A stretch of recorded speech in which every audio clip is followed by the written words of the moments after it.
There are so many different ways to prepare an egg, and it can be hard to choose, which is why I'm going to show you every different way to cook an egg. We're starting off simple with boiled eggs. I'll do soft, then medium, then hard. And what makes this very simple is that they all cook in the same way, just with different timings. As I drop them in, notice that I'm being super careful. I'm not throwing the eggs in like a basketball. I'm slowly lowering them down and laying them right on the bottom of my pot. And then immediately we want to start our timer. Since the fully hard-boiled egg is going to take 10 minutes, I'll set the timer to 10, but the very first eggs we'll pull are those soft-boiled eggs at 5 minutes. While our eggs are cooking, we need to prep an ice bath. The reason we need an ice bath is to quickly stop the cooking process, because when anything comes off the heat, it's going to continue cooking, and the eggs are so sensitive and delicate that we need to shock them right away with this cold bath. Our timer says they've been going for almost exactly 5 minutes, which means I can go ahead and pull the first 2 of our eggs. These should be perfectly soft-boiled. Now, if you want a medium-boiled egg, those are going to take 7 minutes. So we'll wait a bit more for those to finish up. Exactly 7 minutes, so these can come out, which means our medium-boiled eggs are done. At this point here, we don't want these to cook much more, so that cold water is going to do the opposite of what our boiling water was doing. And when our timer goes off, those hard-boiled eggs should be done as well. Once we've waited a couple minutes for our eggs to cool down, I'm going to show you what all of these different eggs should look like on the inside. Here we have our soft-boiled eggs, then our medium, and then our hard. First, for our soft-boiled eggs. The white should be set, but that yolk inside should be nice and runny. These ones are much more delicate, so to open this one, I'll crack all the way around the egg and then take off his little hat. And if I scoop inside, you should see this beautiful runny yolk with that egg white set all throughout. What's really fun with an egg like this is you can kind of mix it up in its own shell. And if you finish it with just a touch of salt and a little fresh cracked pepper, you've got this beautiful, almost fluffy, frothy, yolky bite.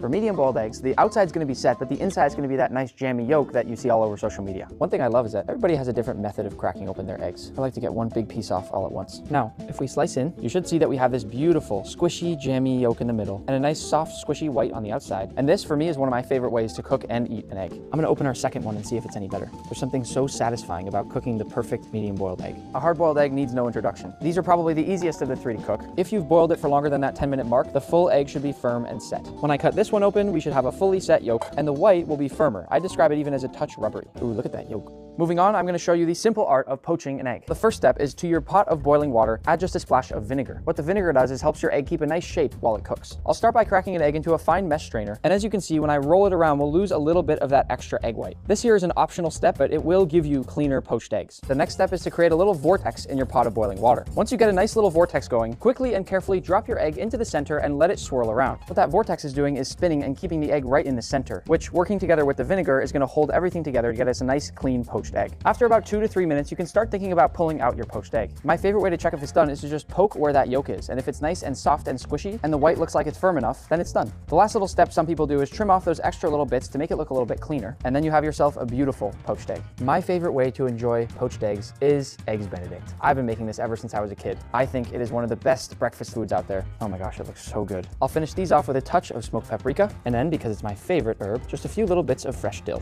The moment I know you've all been waiting for. Doesn't matter who you are, you can't not love that. Don't look at me like I'm crazy, but this is how I eat my Eggs Benedict. I basically don't want to see anything except for hollandaise sauce. Now it's ready to eat. One of the most classic ways to cook eggs at home is also over easy, over medium, or over hard. When a lot of people wake up in the morning and think to make some eggs, they think of making them like that. I'm going to start off with over easy, and the first step is just a nice bit of butter. I think that butter, as opposed to oil, gives better flavor to a fried egg. I'll start by cracking the egg super close to the base of the pan. Then, because over easy cooks very fast, I'll quickly hit it with a touch of salt and a bit of fresh cracked pepper, and once that egg white on the bottom has set, quickly go under it with your spatula and give it a nice gentle flip. After just a few quick moments on that other side, our egg is done. For over medium, it's the same exact thing as over easy, but we're going to leave it just a few moments longer. Egg goes in, then we'll hit it with a nice pinch of salt, fresh cracked pepper, and once that's cooked for about a minute to a minute and a half on one side, shimmy your spatula right under it and give it a nice, careful flip. The goal with our over medium egg is to have the inside of the yolk have just that right amount of gooiness, while the outside of the yolk is more firmly set. Once the yolk starts to give just a bit of resistance, we can go ahead and take it off the heat. Now finally, for over hard, I'll crack my egg right into the center of my pan. As always, remember to hit it with just a nice pinch of salt, then the same with the pepper, and after you've cooked it for about 2 to 3 minutes on one side over medium heat, go ahead and give it a confident flip. If you don't want a broken yolk on your egg, it's important to just leave it for a few moments after you've flipped it over. Then, once we know that yolk has set, it's okay to reposition it. Once you've cooked it for another 2 to 3 minutes on that side, you can go ahead and take it off the heat. Over easy, over medium, and over hard. When I cut through the over easy, you should see that there's a perfect yolk right in the center. Look at all that yolkiness. For the over medium, when I cut in, there should be just a touch of yolk in the center if I press down, and if you've timed it properly, the yolk should look something like this. A little bit firm to the touch on the outsides, but still with a bit of yolk. And finally, over hard. If you like your eggs over hard, I don't know what to tell you. It's sort of like liking a well-done steak. An egg shouldn't sound like that. I'm all for those nice crispy edges that you get when you cook it for a bit longer, but why would anybody want to cook an egg like that? Normally, I would never do this. The only good part is the crust. This is not right. This is not how you should cook an egg. Sunny side up eggs are, I think, a really fun way to cook eggs. We'll start our pan over medium heat and add in just a touch of butter, but then in this pan, I'm gonna add a bit more butter because I like my sunny side up eggs with some brown butter. You could try to do it all in the same pan, but that timing is a little bit tricky. Now, into the center of my pan, I'll crack my egg, then I'll turn down the heat a bit lower and add on a lid. You can see immediately that lid fogging up just a little bit, which will help to sort of steam the top of the whites. After literally 30 to 45 seconds, you'll see that all the whites on the outside of our egg should be fully set, and that top yolk in the middle is perfect. Over here, I'm just gonna give my brown butter a little shake, and while that finishes up, I'll bring my egg over to my plate. We'll add a little bit of chili oil or chili crisp. That is art. I should auction this egg. And once my butter is nice and brown, I'll add in some of that brown butter foam, being careful not to touch the yolk. And that's it. You could either say it looks like a mess or you could say it looks perfect, but that is my favorite way to eat a sunny side up egg. Delicious. It tastes really good, but I think it looks even better than it tastes.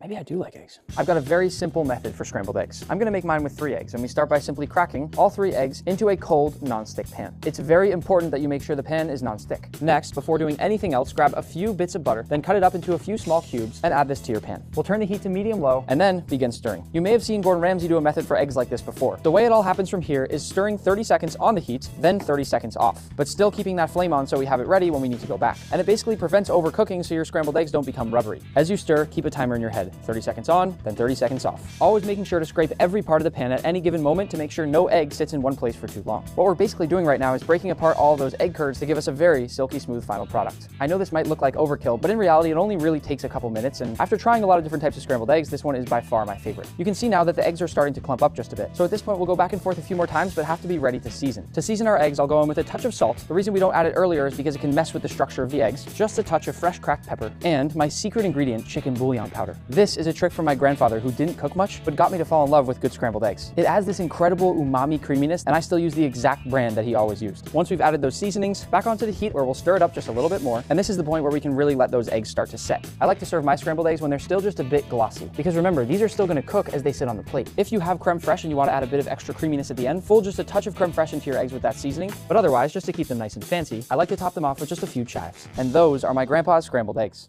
Some would say the most difficult type of egg to prepare is the classic French omelet. If you follow a few simple steps, it's really not as bad as it looks. If you're trying to make one omelet, 3 eggs into a bowl. Notice how I'm whisking with a fork instead of a regular whisk, because a whisk would give us too many air bubbles. Then we'll turn our burner to medium-low heat. We want this process to be nice and slow, and then add in 1 or 2 small squares of butter. And in goes our egg, all at once. Working quickly, similar to making those scrambled eggs, we want to start scraping the sides of our pan to make sure that no bits of egg sit in the same place for too long. The key here is to cook all of the eggs slowly and evenly. And if you need to move your pan off the heat once in a while to make that happen, then do that. Notice how I'm constantly scraping right up against the sides of the pan to keep nice clean edges on my omelet. Back on the heat, keep stirring constantly. Try to think of it like you want to cook every little bit of egg in here the exact same amount of time. And as it gets later in the process, what I'm looking for now is how jiggly the egg is on top. Making a perfect French omelet takes a lot of patience. Part of you is just going to want to turn up the heat and just finish the egg, but it's important that you wait and take it slow. Now that there's barely any jiggle on the top of the egg here, I'm going to move the pan around on the flame to get the pan right above those areas that have the most jiggle to try to fully set that egg. And now is your time to add in any toppings or perhaps just a bit of seasoning to finish up your omelet. If we can fix that last little bit of jiggle on the top here, we are ready to roll. Turn off the heat, get your plate, and then ever so carefully with your spatula, begin to fold that egg up and over itself, and eventually onto your plate. Then to finish it off, keep it simple. Just a few chives sprinkled carefully over the top, and your French omelet